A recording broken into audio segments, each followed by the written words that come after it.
Good morning. Thanks for tuning in to Global Joe, the place for all your global telecom and ICT news. And a big thank you this morning to our sponsor, telecomcareers.com. That's the industry's largest resume database and jobs board.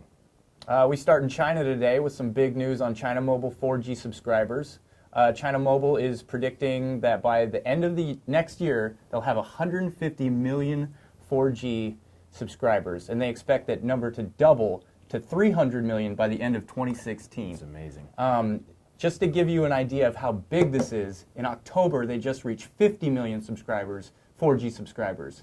China Mobile has something like 800 million total subscribers, which makes them far larger than the largest American carriers. Yeah, the growth over there in that market is just astonishing. China Mobile's one of three carriers over there, China Telecom, China Unicom. But on China Mobile, we got the chance to visit with them a little bit at LTE North America in Dallas, and we've got lots of good multimedia content from them up on our RCR Wireless News YouTube channel, so check that out. They know the market, that's for sure. All right, now from China down to India, where Bharti Airtel is expanding 4G LTE services in the Punjab region. The carrier is investing $650 million to expand 4G to all the cities, towns, and villages across Punjab. Bharti Airtel and the Punjabi government just signed the agreement that also includes laying additional fiber optic cables to boost broadband services in rural areas. So this is another big investment in 4G LTE and another really booming market. Yeah, investing in infrastructure. An update to a story we first told you about a few days ago. Vodafone and Bharti Airtel are using spectrum that expired last week. The companies are working to get a 45-day extension for the DOT.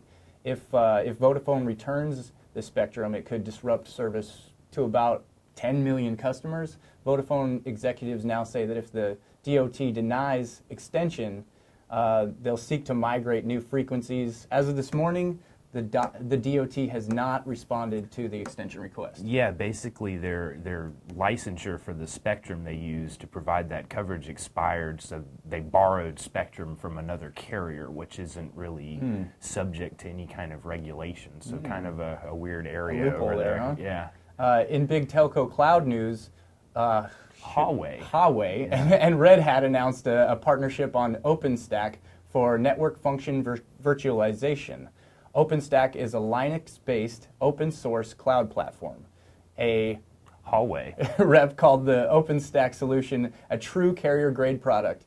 It could help telcos transition into virtual network environments, leading to efficiency and driving revenue. It's the decision everybody's waiting for now. And it appears to be coming soon. We're talking about BT deciding to buy EE or O2.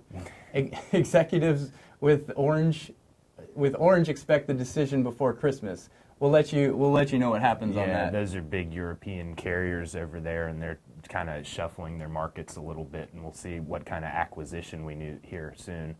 And the Wall Street Journal is reporting today that consumer demand for quality Wi-Fi is putting a lot of pressure on venue owners to upgrade their hardware. I write about a lot of this on my HetNet physical infrastructure beat, and it's a big deal when you're paying, for an NFL game, for example. You're talking about $200-300 for a ticket, and you expect built into that price to be quality Wi-Fi access. And you did that story on the Coyotes arena, right, in Arizona? Yeah, that's right. And I really liked the way that the Wall Street Journal reporter John Jurgensen, he posed this sort of existential question: if you can't send a selfie from a rock concert or an NFL game, does it still count as being there?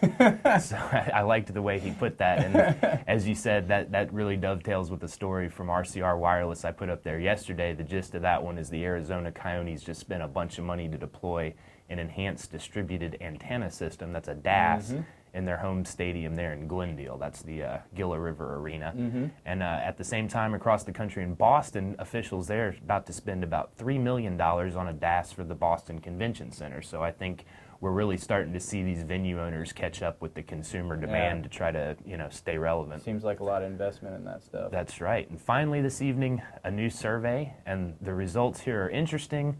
I'm not going to vouch for the methodology or the science that went into it, but interesting nonetheless. The Daily Mail in the UK is reporting that free Wi-Fi is more important to hotel guests than a good night's sleep. Survey Okay. the survey was conducted at one hotel in London. That's the Amba Hotel. That's pretty scientific, Oh, right? yeah, man. One hotel, okay. The survey found that 67% of respondents chose a hotel based on free Wi-Fi compared to 60% who chose based on the hotel's location.